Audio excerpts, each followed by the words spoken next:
Thank you very much. Welcome back. Thank you, Sean, and the rest of the organizers for giving me this chance to speak and for holding this workshop. I think it's been wonderful. I've enjoyed it a lot. Earlier, we heard some nice talks about sort of charge carrier concentration and recombination and how to measure these things. So I'd like to think that this talk is presenting data that's sort of along that topic as well. So I hope you don't find it too trivial, and I hope it's interesting. I would bet that a lot of people in the audience have probably built solar cells that have shown in Kink, so I hope it's relevant. So I am from IMRI. I've been there for 2 years now, and I just want to acknowledge some colleagues. Prashant Sonar, who synthesized materials, Zan, who helped with the measurements, and our sort of advisory leader, So I'm going to jump right in actually and show some data and sort of give a graphical representation of the title. So on the top here, you can see our JD curve and this little sort of kink in it, and the light. And here I have IPCE curves at different forward biases. And so you can see I've normalized these. It's not completely arbitrary, but I chose these two points. So you can see sort of around 0.4, 0.5 volts.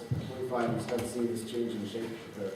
And if you look at where the kink is, it's about the same place.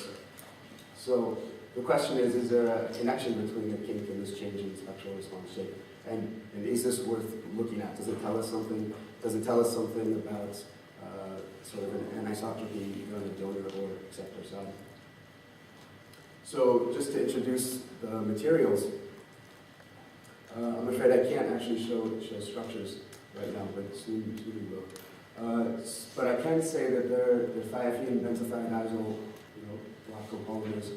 So we basically vary the ratio of thiophene and benzothiodiazole in the monomer unit. So it's one of these donor-acceptor interaction donor polymers.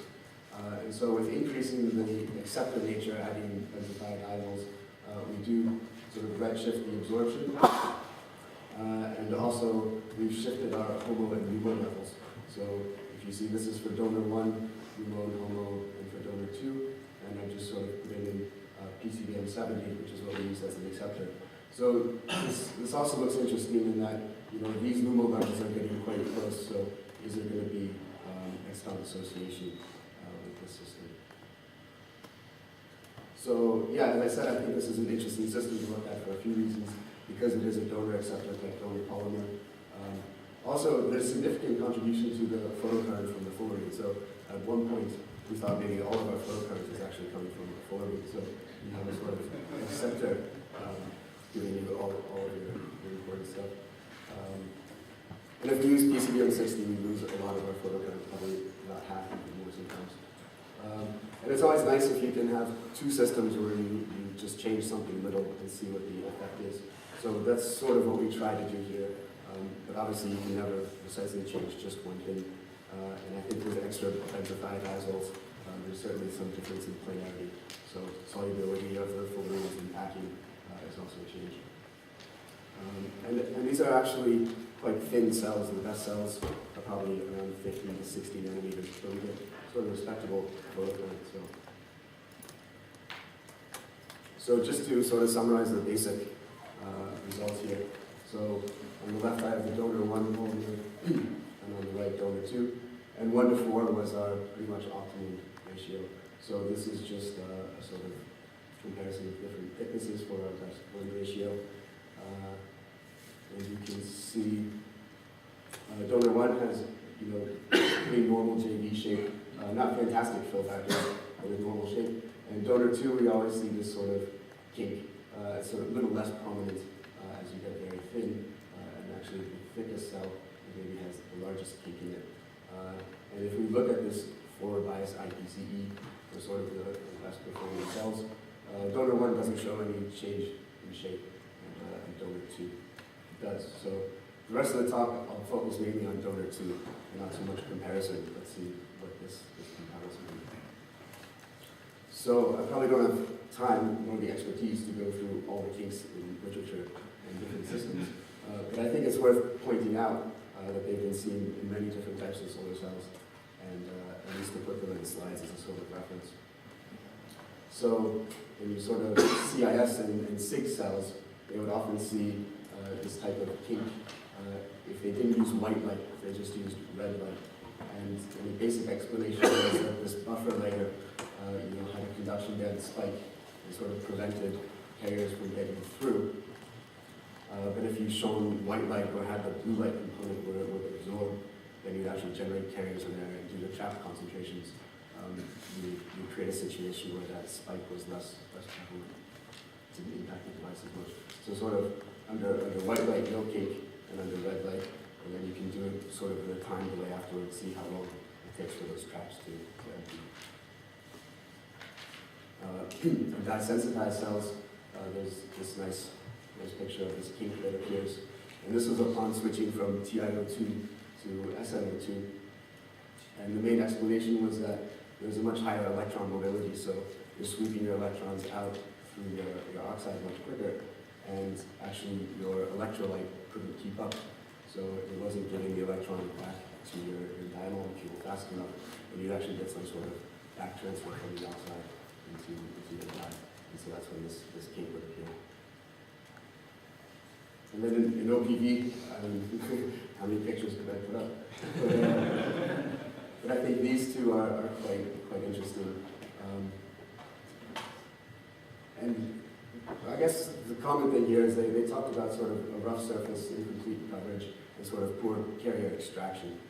And so I guess this gets to the basis of it all in all of these cases. It's about some sort of charge buildup somewhere in your device, and that's what's giving you the kink. So we go back to this system. So now I've sort of kept our optimal thickness, around 60 nanometers, and varied the ratio of donor to acceptor. So you can see the 1 to 4 has a pretty prevalent kink. When you get to 1 to 2, it's a little bit less. 1 to 1, it's not so much there. But in all these cases, whenever we use donor 2, we saw some sort of kink. And okay, these fill factors are not great, but for sort of our best device, it's not like the 12% fill factor. So it's almost reasonable.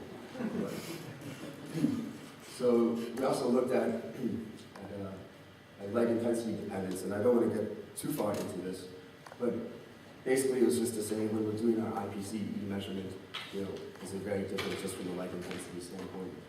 And so you can see the kink is still there even as we get quite dim, and you go down to sort of optical density 2, neutral density filter. And so, okay, you can't really see the kink here, so I normalize it, and you don't really see it, but I think this is just a sort of effect of the dark current being injected and eliminating it. So it really is still there at low light intensities. So, okay, we saw it in sort of fourth quadrant conditions. What if we go all the way out into the first quadrant where we're really injecting? And so you can see this is sort of raw IPCE data at forward bias. So at 1 volt forward, we're well into the first quadrant, and so you see this sort of shape. So you get over 100% because you're injecting charge carriers. It's not some super special charge generation mechanism. But the interesting thing, I think, is the shape here. So it's sort of the same type of shape qualitatively that we saw at our kink position, around 44.5. So this device is, if you notice, is not quite the same one as I showed before. But yeah, so it's still a kink. So the difference between IPCE and JV, basically, IPCE is a little bit dimmer when you make part of the device. I say 1/10 sun radiance, but we're probably a little bit higher than that. But I think the main difference is that we chop the light. And so people sort of use this to look at VBI because you're subtracting that dark instead of having the dark as well in the JV curve. So now if we look, so what I wanted to say here, actually the important part, is we see a polarity change in our IPCE current at 0.52. So well before we cross into the first quadrant here, where we start seeing this change of shape that looks like in the first quadrant, we see our polarity of IPCE current change. So we're starting to collect charges in the opposite direction. And so that's our first big clue about what's going on. So now if I look at these different blend ratios for donor 2, and then for the good device with donor 1, and compare VOC with sort of this voltage at which the polarity of our IPCE signal changes. You can see for our major kink device it's quite different. As we have less kink, it gets the same, and the device with no kink, it's about the same. So yeah, morphology is always key in these devices, and I think people have shown that your kink disappears upon annealing. So sure enough, we can get the kink to disappear if we anneal, and if we look at this VOC versus this direction of current, it starts getting closer to VOC after annealing. But interesting enough here, we lose photocurrent actually. So normally when you anneal, at least your photocurrent increases. Oftentimes your VOC decreases when you do here. So I don't know if I have any great conclusions, but I thought maybe that was part of the theme of this workshop, that we just ask questions. So I guess what I can conclude is that there is a great deal of recombination in our kinky device. The chopped light measurement seems interesting. It does seem like where that kink appears is where we switch a current direction. So I would say there is some correlation. There is something interesting there. The morphology dependency, if we anneal it, then it goes away. It would be interesting to see if it's a morphology in the bulk and sort of domain size and interfacial areas, or if it is just the sort of cathode interface. The energy level offset, I'm not sure if that's playing a role. I think it would be nice if it was, and we were sort of building up excitons at some interface, or having some weird sort of back transfer along with charge transfer states. I guess the main question is, why is our JV curve really pulled out under white light? So I think we'll look at sort of chopping frequencies and light intensity studies, and maybe some transient measurements to see if there's something really interesting here. So thank you very much.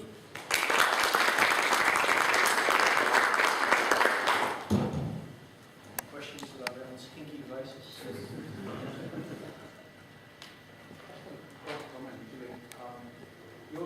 Your IPCE data resembles the old data of single-layer organic devices in early 80s, where people measure sympathetic response and anti-sympathetic response. People measure reverse voltage and forward voltage, and there's a spectral shift, the blue and the red. So that's to do with, so previous people thought it was due to the depletion length, depletion with changing by applying reverse voltage and stuff like that. Similar, like I think it's, so because you're applying different bias voltage, forward and negative. So I think it's probably good to look at from that point of view, because very early works, and it's single layer devices. Although you have bilayer devices, physics may not be very different. Yeah, I think the main interesting thing is that we actually cross into the first quadrant far below VOC. So something with chopping the light, I don't know if it's sort of trap states or something different. Measurements may not, whether you're measuring by the DC measurements or AC measurements, it will not be very different. But because what I'm saying is field dependent. Because when you apply this field, that's where right. If we go in reverse bias, we see no difference in shape. The chopping frequency balance is very interesting. What's the frequency that you use? Right now we're at 220. I think that's the first thing we're going to change. See how slow we can go. Yeah. Any more questions? What's the homological difference between polymer and two? I think it's also about 0.2. So you think the injection of holes 5.2 from Either an injection issue or the shock rejection issue, right? Because you can get 0.8 volts out of polymer 1. Yeah. So evidently that one was quite low. And you're on PDOT? We're on PDOT now. Yeah. Okay. So one of them has to not be on PDOT. Yeah, I mean, looking at these levels, we think donor 2 would be thought it would be a better polymer, right? We've redshifted absorption, we've lowered the HOMO, we should have a higher VOC and more photocurrent. So, yeah, maybe that replaces